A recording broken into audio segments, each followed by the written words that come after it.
Buongiorno studenti! Today we're exploring some advanced Italian vocabulary for families. Now, I already made a video about family vocabulary, but now I want to cover words that are used for extended family. These are words that you won't easily find in textbooks, but are essential to talk about family relationships in real life. Now, this video, as I just told you, is going to be focused on extended family, but I have already prepared part 2 for ancestors. So make sure to subscribe to my channel and enable notifications if you don't want to miss this other one. Also, let me know in the comments which one of these family words were totally new for you. Ok, iniziamo. Let's begin. Let's start with how to say extended family in Italian. And we don't say estesa, which is the translation for extended, but we say allargata. So famiglia allargata is the correct terminology. We say enlarged family, not extended family in Italian. So remember, we're going to talk about la famiglia allargata. Now, la famiglia allargata is not something completely new in Italian history and society. The real difference is that in the past, this could only happen because the husband or the wife would die, and the widow or widower would remarry again. So this is how it used to be in the past. Nowadays, it can also happen for divorce. So let's learn these words first. The word for widower in Italian is vedovo, vedovo, whereas the word for widow is vedova, vedova.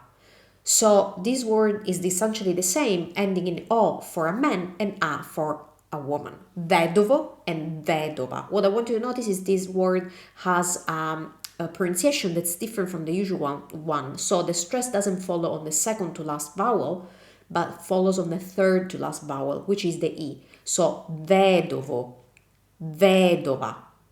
Va bene? Perfetto.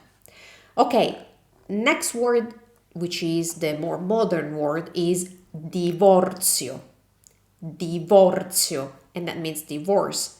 If a person is divorced, we say that is divorziato, divorziato, or divorziata, divorziata, if it's a woman.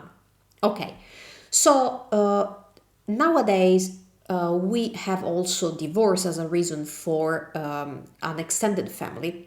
But in the past, as I was telling you, it was essentially only because we would have un vedovo or una vedova that would remarry. Now, probably this is the reason why the original terminology for extended family, and especially for stepmother, stepfather, and step siblings, isn't probably the nicest terminology in the Italian language. So let me show you what I mean. The original word for stepfather in Italian is patrigno, patrigno, whereas the word for stepmother is matrigna, matrigna. The words for step siblings are sorellastra, stepsister, sorellastra, and fratellastro, stepbrother, fratellastro. So, can you still use these words nowadays? Well, they are technically right. They are still part of the Italian vocabulary, but to be honest, they just don't sound nice.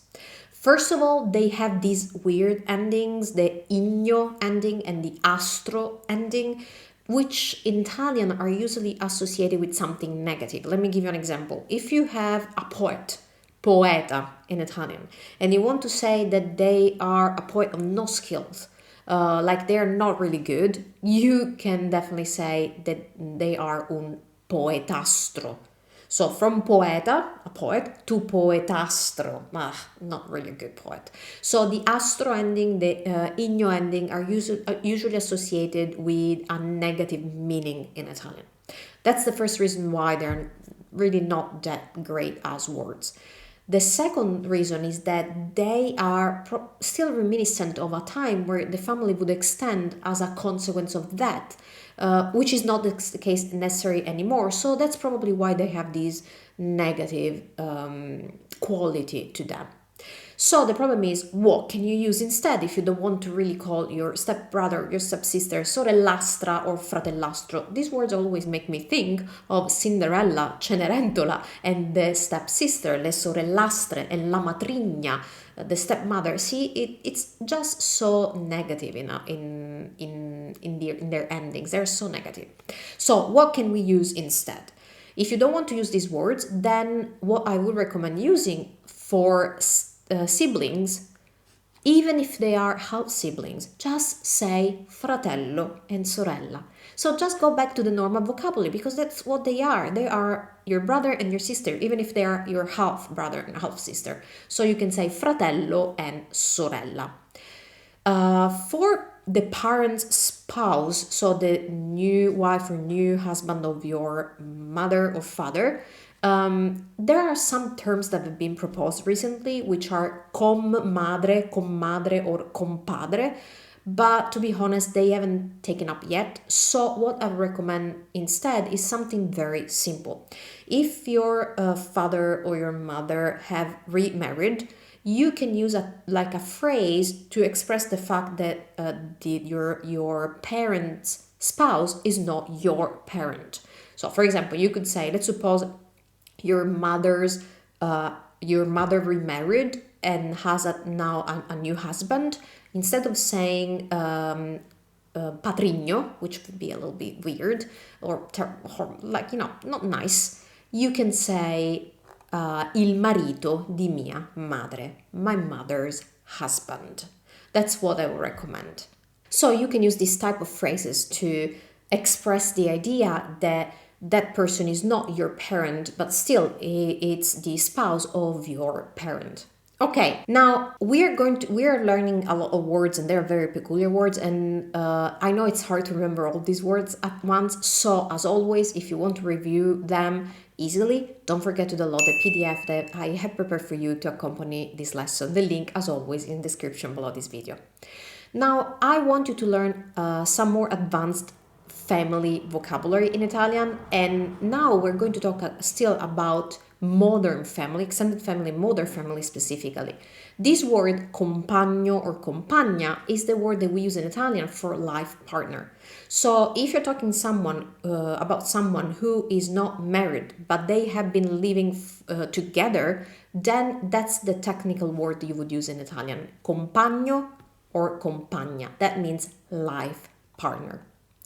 Now, another word I want to cover, another set of words I want to cover, even though these are not about extended families, is the words about adoption. Now, when you talk about adoption, all the general terms about family, of course, apply to adopted family members.